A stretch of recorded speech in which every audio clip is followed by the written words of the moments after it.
So what we've got coming up then is a local stalk around the South Ayrshire region, one of our areas. You've probably seen it before in some of the clips. Yeah. It was just a little outing and we're introduced buck. Yeah, a couple of little stalks actually. One sort of stag and a buck stalk. Yeah. And a buck clip. And a wee bit of not a buck, my little trainee dog. So he's just over on the clip. It wasn't even a year old yet. But Good. Let's see how he performs. Right, so two things we're doing this morning. Rab's got Buck, a young lab with him, so he was doing some level 2 work with a guy last week, and that was Buck's real first time out in anger. So while he's on the camera, just instilling a bit of steadiness in the dog. So that's one of the main reasons we're out. We'll get the camera on him later on. But also, I had a word with the shepherd, and this is a bit of ground we manage, commercial block, quite a big block, but down below me is a bit of a plateau, and quite a few red deer. He said we're going down onto the sheep pasture below us, coming from the edge of a bit of a restock site. So we've not got much wind this morning. It could well be midgy, which is a nightmare, but we're just going to sort of do those two jobs. Plan really, it's a tricky wind, it's kind of blowing across this way, which is awkward for getting down onto that spot, so we're going to sort of work along fairly quickly. There's a ride at the back of me which brings me down, and I can come into the wind on the bottom plateau. So we're going down onto what we call the bottom road, which is about, I don't know, couple hundred feet below us. So that's the plan. Zosha is at home sulking, being abandoned. We have a new model. Just a little note that this is probably one of my favourite little thermals, little Lumi H35, neat and compact, and really we've got a cover like this now. Thermal becomes pretty much an essential piece of kit on a commercial block.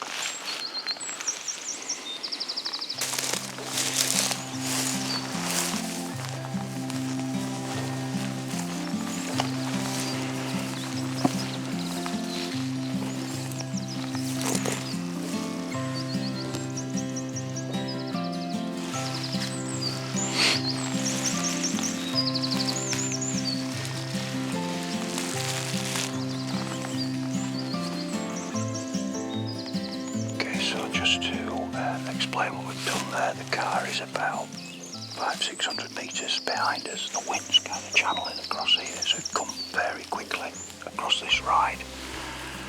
We're now going to drop down, and then there's a lower track below, so I can now work into the wind off the bottom track. So it's brought us round the wind wisely, so that we're actually properly stalking back in. We've also got an opportunity to look down below.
See, there's a lovely doe there in full summer coat, but it's always worth waiting when you've got a deer in view. I mean, it looks on the face of it that she's on her own, but the cover's really thick.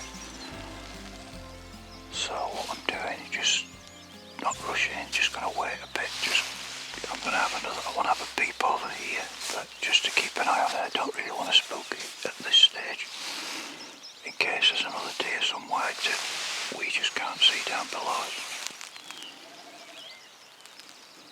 It's very still, very flat, got very unforgiving, so noise will carry a long way. This is the area that the reds have been. The shepherd's been seeing the reds down here. You can see where his tracks run up and down the edge of the glen. I think he was here. I think he's a kid.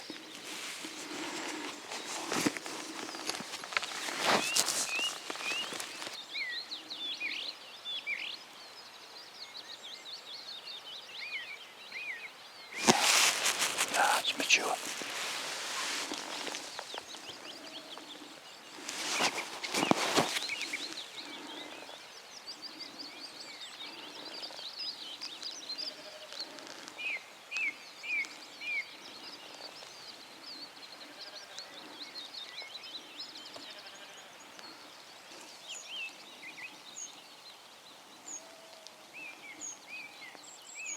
He's a decent buck, isn't he? Oh yeah. Put that on camera.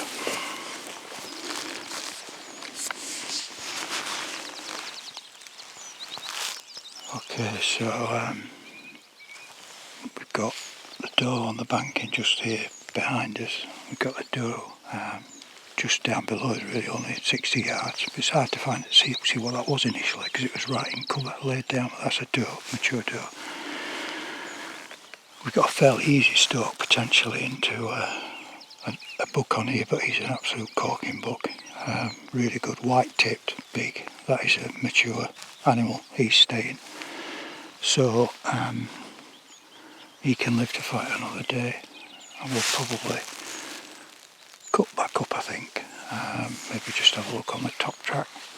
But not seen any reds at all this morning. You can often find that they're going really early. Sort of a warm night, been feeding all night, but they're already in, but they've definitely been on here. Big bank of mist is just only falling as well, isn't it? Yeah, it's funny how it comes in, just rolls in from nowhere.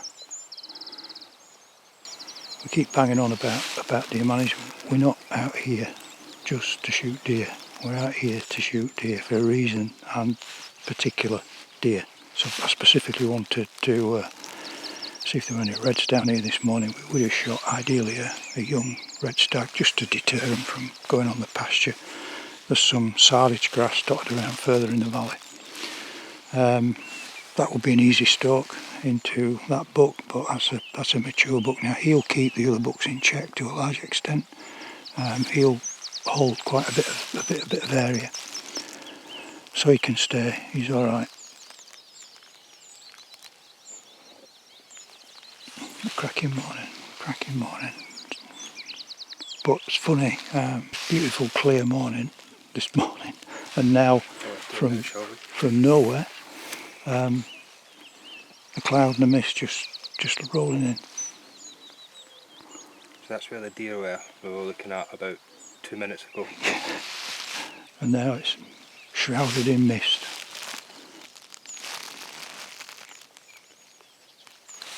Steady enough, isn't he? Really good. Really good for a young dog. That's the door we're looking at. Yeah, it's got down in the ditch. Big udder. She's feeding.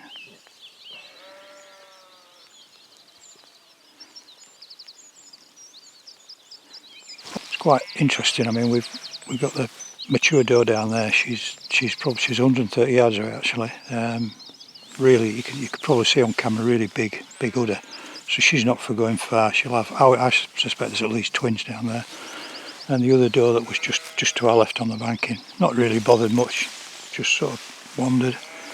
3D to our right here, but looking out from a vantage point across the hillside, we manage the forest on the next hill, but all this sheep pasture in front of it has now been planted and it's been deer fenced. There are still deer in there actually, so there's a huge deer fence gone around that whole area, right down into the valley and right across. And what that's tending to do is it's channeling deer, it's stopping deer going the traditional routes. So we're finding that the red deer now, because that deer fence ends there, coming from the Galloway Hills across there, are coming down these channels and corridors. So it's actually feeding certain forests. So it's a bit of a strange one. They plant a new area and forest, they fence it, try and keep the deer out, which then pushes deer into other commercial forestry box and puts a lot of pressure on different forests. There's a huge felling operation going on the forest that we manage, and that's now been fenced, and you actually see the deer walking up and down the deer fence, trying to get to the areas they used to get to.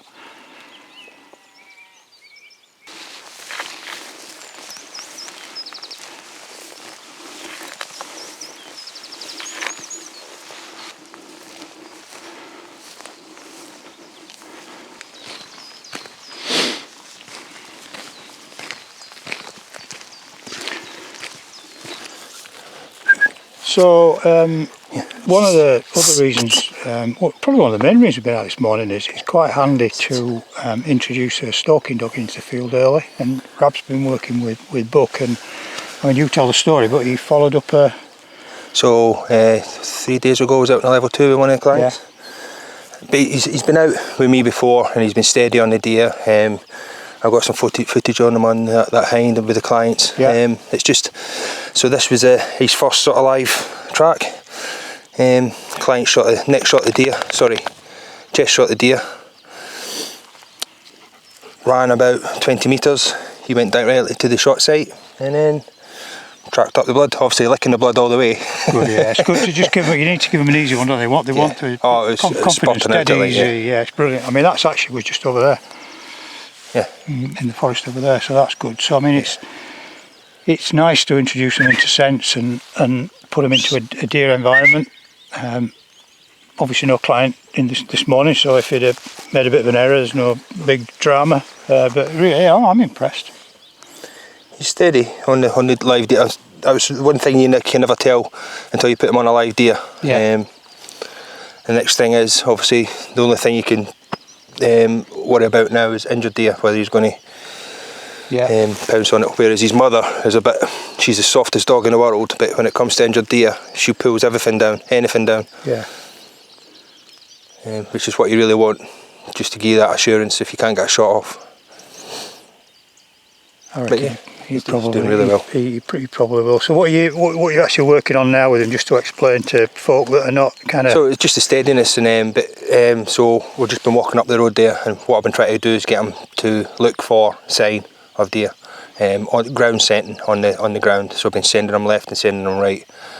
And what I'm liking, I've been around dogs a long time, but what I'm liking is his nose. His nose is when you kind of the traditional gun dog for finding pheasants is high lost. That's kind of one of the commands. You're giving it lost. Just lost. Lost. And then his nose is down, and his nose, he's doing it now, using it scenting, which is good. I mean, it's traditional in hunting breeds like the pointers. He's not over. What I like about him as well, he's not overly headstrong. No. He's taking his time. Yeah. Because I don't want him to be too far ahead. Yeah. And getting into trouble before I can get to him or whatever. Nose down all the time. Yeah. What a promise. Did well, didn't he? He did really well. Really impressive. I think two things over the clip is, firstly, we're recceing, we're looking round, we're not necessarily shooting, and we could quite easily have shot a very, very big buck. Not interested in that. We were more looking for red deer, because as I explained on that, some red deer coming across into a silage crop. An awful lot of what we do is out on the ground looking and recceing, isn't it? Yeah, just for clients, not shooting. Yeah. But I did think buck performed really well. For the age he is, I can't get over how steady he is. Yeah, it's good. He's going to make a good dog. Just switched right on. Yeah. He's indicating well, he's finding deer and thick cover well. So obviously I've had him out a few times since then with clients, so just to get him used to going out with different people and stuff as well. So yeah, it's good. So it's all a learning process. Nice to see. A lot of people interested in that. A lot of people want to see that, sort of follow the progress. Yeah. And then the other bit we've got coming up is we've just literally yesterday came back from Holland's Country Clothing, who are continuing to partner us in this venture. So thanks very much to Matt, Sarah and the team at Holland's. We very kindly got invited to barbecue, which was lovely. Met all the family and a lot of local staff that are working out, which was great. But you also gave Sarah the head that she shot with me when she was last up here. Yep. On a plaque that you've made. Yes, and we also took down some local venison. Yep. I'd just like to thank Bill for the butcher for sorting out the sausages and the burgers. I mean, we normally do all that ourselves, but literally again time was of the essence, so we needed to flick it into him and eat it. It was great. And what was really interesting down there is how that was received. And people have never tried venison before. Never tried it. No, really, and all loved it. And there wasn't much left. There was nothing left. And it was a big box went down. Up early, it's just turned sort of 4:15, cracking morning, a little bit of breeze actually, I might keep the midges off a bit, but hounds waiting to go. We're just going to walk along the road here and have a look at a glen, a very steep glen. I noticed there's quite a lot of fraying, so we'd better go and have a look and see who the culprit is.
Show me.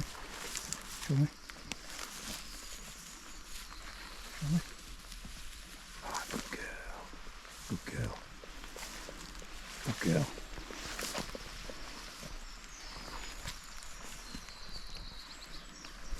Okay. Nice little coal book.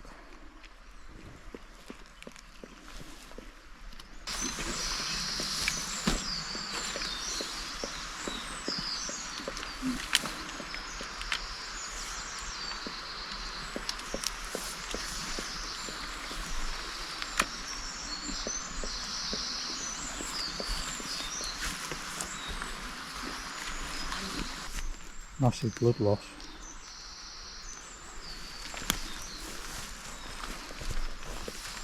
Dropped instantly, as you can see there from the shot, but he's so she's doing her best to clean him up. Nice little coal book, super condition, absolutely good condition.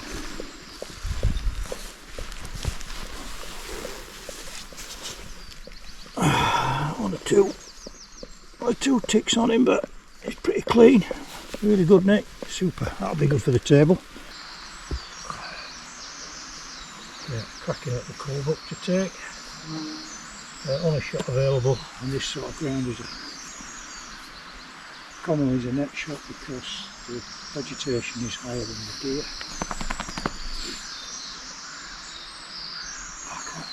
Quite a fresh morning, but the midges are just starting to zone in again. As soon as you've shot a deer and they come, you take this over and do a suspender growth. Quite a nice stalk actually. This is a restock site. It was felled about, I don't know, 18 months, 2 years ago now, so it's just flushing magnet to deer, because the young trees are in the wood and get damage, so young buck particularly. So wants to keep a real check on. So lovely condition, super condition. Fortunately fallen pretty much on the track, but I could just see it with the thermal really moving through the trees. So I managed to sort of, quite tricky, there's not much wind, so sneaking across the bank in here through these silver birch, and managed to get into him, managed to pick him up. Just a little 6-pointer, but young coal buck.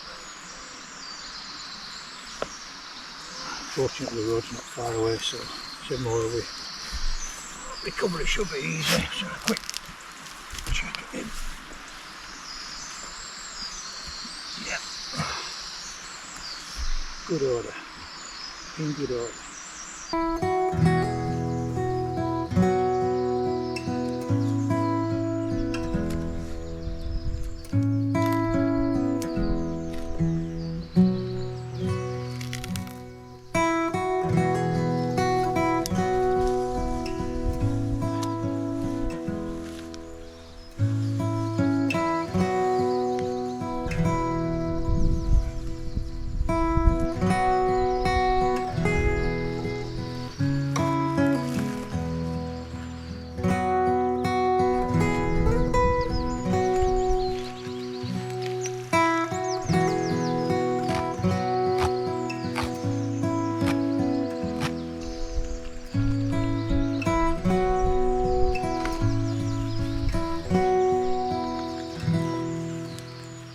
So a lovely and clean carcass. That's draining down all the time now.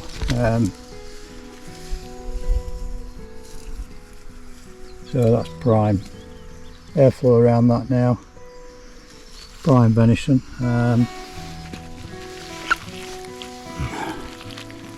Nice pink, fleshy aerated lungs. Upper and lower bronchioles. No swelling, no pussiness. Lovely liver, beautiful condition. That'll go back for the table. Portal lymph node in there, and then awkward one-handed, but yeah, the intestines. The main indicators. What we're looking for is the smooth side, not the Cumberland sausage side. So this is the smooth side. Use the stomach as a table. And there we go with the mesenteric lymph node chain. So one very healthy deer. Heart, we'll go back for the dog, and there's the spleen. Spleen is the anthrax indicator. Images are again, not distended, not enlarged, discoloured. Good vet to have it back on its feet. So very healthy deer. So all I've got to do is I can leave that hanging, go and fetch the truck. That's cooling all the time, and then it'll be back in the larder in about 10 minutes. So that's what I call a good morning. So now we got the luxury of being able to walk back and collect the car, about half a mile this way. Pick the deer up rather than carrying it back to the car, as is normally the case. So that's definitely what I call a good morning.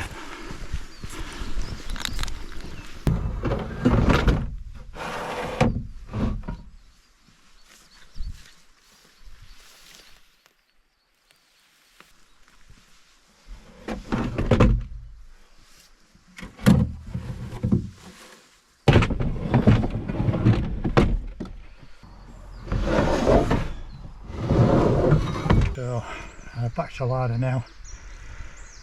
Get this cooling. Just finished the inspection on the head. Give it half an hour in this temperature before the flies start, and then we'll pop it in the larder.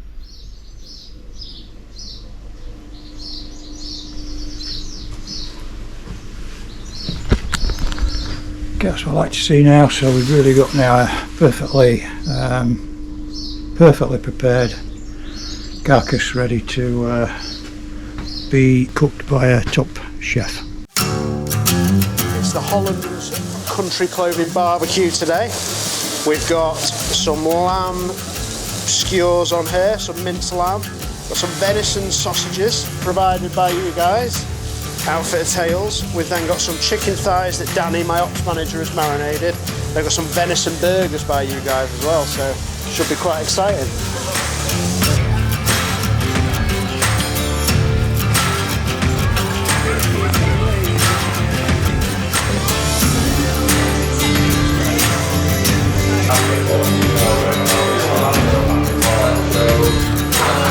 The venison was fantastic, very tender, cooked beautifully by Matt. Your secret marinade, spot on.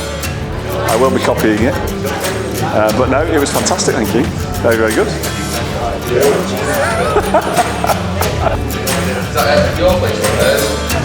It's amazing how well behaved dogs become.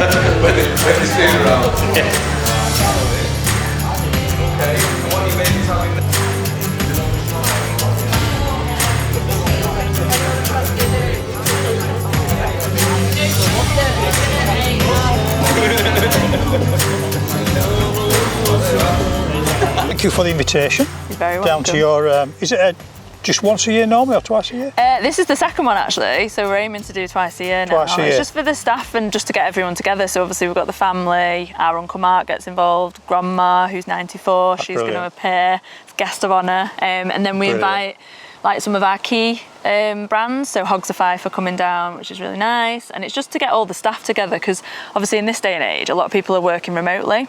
So because we're obviously online, everyone's kind of dotted around, so we just bring everyone together and then everyone like builds relationships, and so it's sign of a good. I mean, so this is Holland's Country Clothing, so local really, local people, yeah, local definitely workforce. Yeah, so they're all kind of within 30-45 minutes from here. Pretty good. We have one chap that works in Northern Ireland, but aside from that everyone's like around the area. So customer service, there's a girl that literally lives just over that hill there, another one over that hill there. So the Northern Ireland guy is just over there from me then. Yeah, exactly. Because he's there. Yeah. Right, so we just want to bring this down. Rab's done this. So this is the roebuck. Your first deer. Yes, thank you shot so with me. much. That is amazing. Thank you very much, Rab. You've done an amazing job there. Yeah, he's even surprised me. He said he was going to make it. I thought that's going to look a bit. I believe you made the shield as well, which is absolutely beautiful. So no, I'm really, really pleased with that. I'll just show it off to everybody at the barbecue today. So you were saying before, these bits. Well, basically, that's the coronets. Yeah. It's a small roebuck, but it's actually got really nice coronets because you're asking about how do you measure them. It's quite a complicated formula, but weight and volume give a roe. There's a certain scoring level, certain ceiling. It's points. 105 is a bronze, and so on. Yeah. Up to a gold medal, and a whole lot of factors come in: colour, the form, symmetry, the coronets, the purlins, which are these kind of knobbly bits, the weight of the antler. Like this is classed as a full skull, and then you dip it in water, so you get the volume of the antler in water, and then that sort of makes a score. So this is we would class this as a cull-buck because it's a little bit kind of bendy. You're looking for perfection. Perfection being nice V, quite a tall antler, quite strong sort of points. But it's a lovely roebuck. Yeah, no, I'm really pleased with that. It's a great roebuck for your first one, anyway. Yeah, I'm going to find a great spot for that in my house. No, really appreciate it. It's lovely, thank you. And obviously we're going out again. Next stop's Fallow. In a couple of weeks. Hopefully not far from here. Yeah, just over that hill. Hopefully near my home territory. And then you can come out there real stock and get some Seeker and Red. Excellent. Seeker, that's absolutely delicious. Obviously you cooked that when I was up at your end. Yeah. Fantastic. That's one that came from Argyle. Yeah. No, it's really good. It's probably the two best eating deer. It's subjective this. Not all venison's good, but probably Seeker and roe. Okay. For me, I think you're definitely Seeker. I mean, I would lean between Seeker and roe depending on what the cut. I think the muscle group that we ate on Seeker is fantastic. It was absolutely it's beautiful. I mean, because there's a lot of fat. It's a one deer that's got fat on it. It's not fat within the meat, but there's a lot of fat around the meat, and it's for me, very beef-like. Yeah, it was absolutely delicious. They've just pulled out a box as well, like this size, full of what was in there. You've got sausages. The sausage, burger, and some steak. Yeah, look, he's going to tell you anyway. Rab's special marinade. Rab's special marinade. Excellent. Yeah, good way of passing the message out. Good way of getting the message across about stalking, because there was so many conversations that we had that evening, that afternoon, with people who never even thought about deer stalking, let alone knew anything about it, that were absolutely fascinated and interested to understand the process. And the whole field to fork scenario. Yeah, so that's good. Okay, well, thanks for watching this week. The first one out of our new kind of slightly revised venture. So, as always, good night from me. And good night from him. And keep watching, please. Keep subscribing. Cheers. Cheers.